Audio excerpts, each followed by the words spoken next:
Bismillahirrahmanirrahim. Assalamualaikum warahmatullahi wabarakatuh. Hari ini saya akan menyampaikan materi terkait simulasi sistem diskrit. Sebelum menonton video ini, saya harapkan Anda sudah membaca slide yang sudah saya share di Classroom dengan judul simulasi sistem diskrit. Nah, di sana Anda bisa pelajari dulu, baca dulu teori tentang simulasi untuk discrete event system. Nah, sebelum masuk ke materi, kita harus tahu dulu apa yang membedakan antara sistem discrete dengan sistem yang continue. Nah, sistem discrete ini adalah sistem yang akan berubah, yang mengikuti aturan discrete. Aturan discrete itu seperti apa? Biasanya nanti ditandai dengan bilangan bulat. Bilangan bulat 1, 2, 3, 4, 5 dan seterusnya. Untuk bilangan continue, ini nanti semua bilangan misalnya dari 1,1 kemudian 1,2, 2,4, 5,6 dan seterusnya. Jadi tidak harus bilangan bulat. Nah, contoh dari sistem discrete ini biasanya adalah sistem-sistem yang sifatnya itu dihitung. Misalnya berapa jumlah orang yang berada di dalam antrian sebuah bank, kemudian berapa jumlah orang yang berada di warung pada waktu tertentu, kemudian jumlah dokumen yang sedang diproses di sebuah stasiun kerja dan lain-lain. Nah, sedangkan sistem yang sifatnya continue ini biasanya yang diukur. Jadi ini karakteristik yang bisa kita jadikan untuk mempermudah kita untuk mengingat ya. Oh, discrete itu dihitung, continue itu diukur. Nah, biasanya yang continue ini misalnya fluktuasi harga IHSG.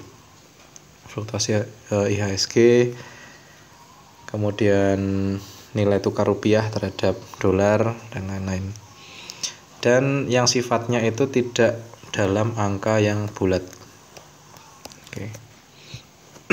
Baik, ini perbedaan antara discrete dengan continue. Oke, saya hapus dulu. Nah, kemudian nanti simulasi yang akan kita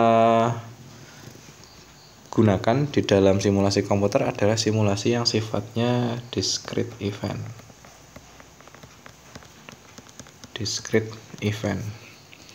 Artinya, nanti ada kejadian-kejadian yang akan mengubah kondisi atau state sebuah sistem dengan mengikuti nilai discrete. Jadi kalau saya buat grafik X dan Y, nanti di sumbu yang ini itu adalah state-nya. Artinya nanti status dari sistem itu akan berubah-ubah seiring dengan bertambahnya waktu. Oke, nah event itu nanti adalah, jadi seiring berjalannya waktu nanti akan terjadi beberapa event. Misalnya di sini contohnya ya, ini kasusnya di antrian di bank, di ruang tunggunya. Nah, ini startnya dari 0, artinya bank itu akan beroperasi dari jam awal dia buka sampai jam dia tutup. Oke, kita lanjut ke grafik. Setelah bank ini tadi buka, nanti ada jelas akan terjadi satu event. Event yang pertama kali terjadi. Ini saya tulis di sini event 1. Event 1 ini berupa kedatangan customer pertama. Artinya, event 1 terjadi akan mengubah state dari sistemnya. Sistem kita itu ada di sistem antrian di bank. Nah, ketika bank tadi belum dibuka atau dibuka pertama kali, mungkin tidak ada orang yang berada di dalam antrian. Tapi begitu event satu terjadi, otomatis state yang ada di dalam sistem akan berubah. Karena kedatangan satu orang, customer satu, maka state menjadi satu. Event ini akan terus berlanjut, tidak akan berubah, state-nya tidak akan terus berubah, sebelum akhirnya muncul event yang kedua. Event yang kedua, misalnya kita ilustrasikan event yang kedua ini ternyata ada kedatangan customer kedua. Nah, event kedua terjadi, maka sekarang state-nya berubah lagi. State-nya jadi berapa? Jadi 2.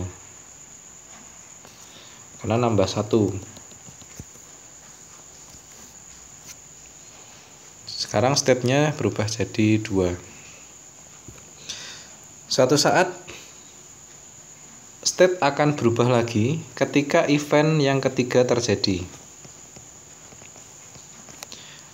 Nah, orang yang pertama, customer 1 tadi datang, otomatis dia ada proses pelayanan dan ada saat dia selesai. Event 3 contoh selesai customer 1 atau kepergian customer 1. Kepergian customer 1. Nah, customer 1 pergi, jelas akan mengubah state. Yang tadi state-nya 2 akan berubah turun ya di sini ya. Nah, sekarang ketika event 3 terjadi, state-nya berubah jadi 1 lagi. Kembali menjadi 1. Kemudian state akan berubah lagi. Misalnya di sini ada event 4. Ternyata kedatangan customer 3 dan 4 secara bersamaan. Nah, sejak dari event 3 tadi tidak akan berubah sampai akhirnya terjadi event 4. Event 4 jadi berapa state-nya? Tadi di sini 1 ketambahan 2 datang sekaligus. Artinya nanti jadi 3.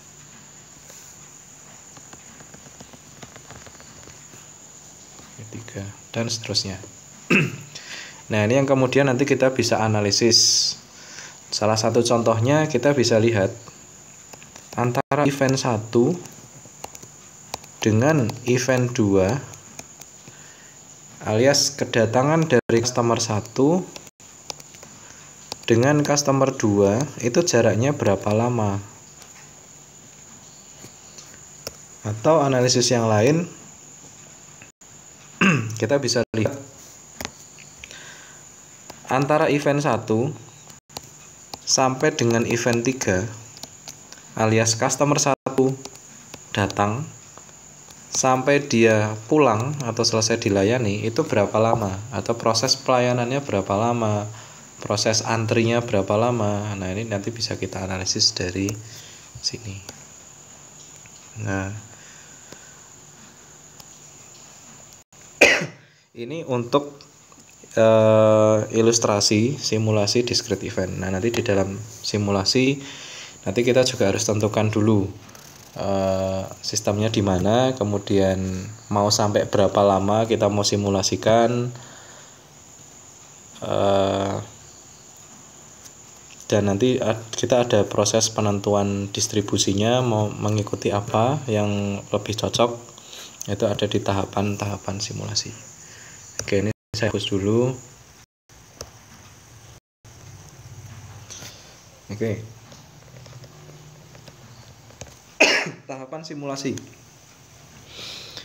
Nanti di proses simulasi itu pertama kali yang harus kita lakukan adalah, jadi secara umumnya kita harus ambil data dulu.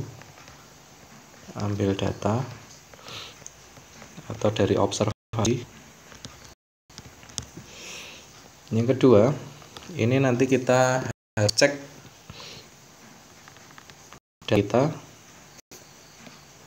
mengikuti distribusi apa.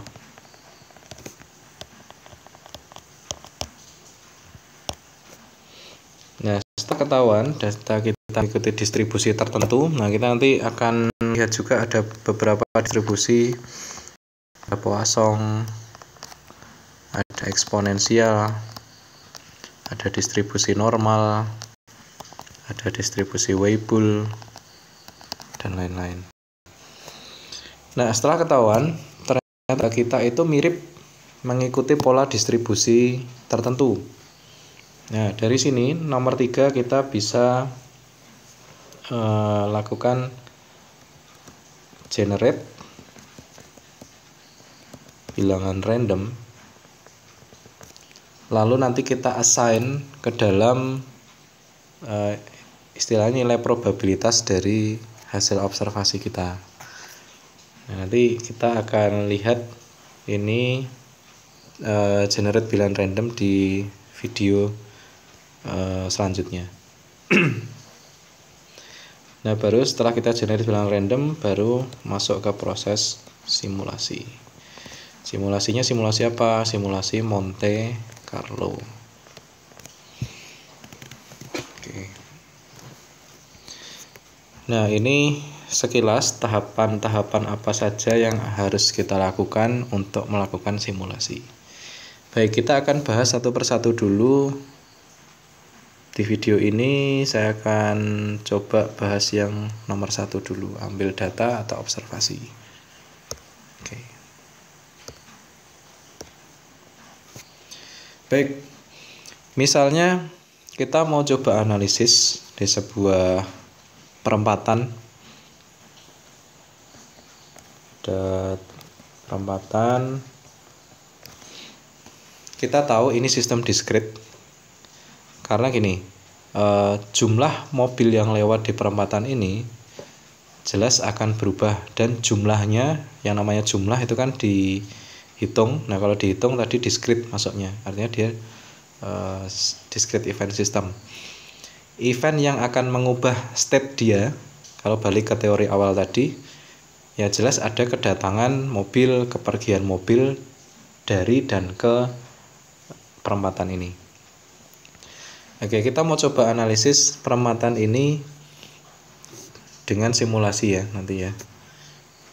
Oke, kita amati dalam rentang waktu 24 jam dari jam 00, ini ada jam 12 siang sampai jam 24. Mungkin di setiap jamnya ini karakteristik lalu lintas kan beda-beda. Ada yang paling sibuk, ada yang paling tidak sibuk. Nah, sebaiknya ketika kita ambil data, kita ambil data itu yang representatif. Jadi misalnya kita ambil selama jam tertentu yang dia merepresentasikan selama 1 hari. Jadi akan lebih baik ketika kita tidak ambil di titik paling ekstrim, baik ekstrim atas maupun ekstrim bawah. Nah, oke. Baik, ini saya kasih ilustrasi misalnya ya, kita ambil data itu dari jam 7.00 sampai jam 7:05. Kita akan ambil data selama 5 menit. Kita mau coba amati berapa jumlah kendaraan yang lewat di perempatan tersebut. Nah, mungkin dari pengamatan kita hari pertama mungkin yang lewat ada 2, hari kedua yang lewat ada 1 pada jam yang sama ya. Pada jam yang sama kita lakukan selama beberapa hari. Hari ketiga ada 2, hari keempat ada 3, hari kelima ada 3. Ini terus kita ulang, misalnya kita akan coba ambil data sampai 100 hari kerja. 100 hari kerja, kita ambil data dan konsisten antara jam 7 sampai jam 7:05. Jelas, nanti kita kumpulkan sampai hari ke 100. Ada berapa kendaraan yang lewat? Di sini ada 1. Hari ke 100 ada 1 kendaraan yang lewat. Nah, berarti dari sini kita bisa buat rekapitulasi datanya. Kita bisa buat tabel jumlah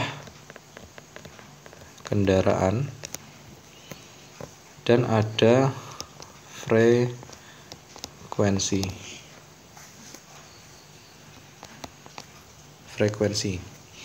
Jumlah kendaraan kita lihat tadi dari rekapnya, ternyata yang kita mau coba urutkan dulu dari 1 sampai ke yang paling besar. Jumlah kendaraan 1.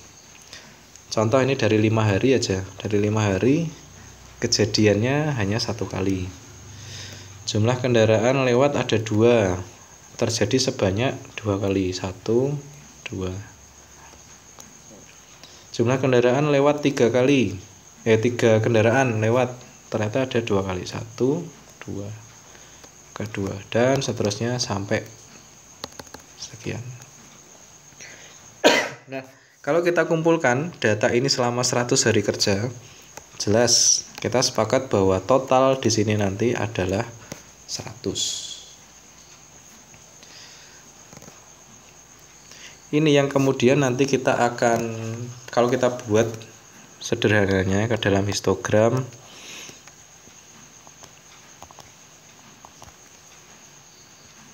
ini 1, 2, 3. Jumlah kendaraan 1, frekuensinya 1. Jumlah kendaraan 2, terjadi 2. Jumlah kendaraan 3 terjadi 2 kali di sini. Dan seterusnya. Ini nanti kita akan coba grafik ini, histogram ini, nanti kita akan coba tes apakah data observasi kita itu mengikuti distribusi tertentu, mirip dengan distribusi tertentu. Nah, nanti kita akan pakai uji hipotesis, ada chi-square, ada Kolmogorov-Smirnov yang akan kita bahas di video selanjutnya. Demikian untuk video ini saya cukupkan. Kita lanjut ke video selanjutnya.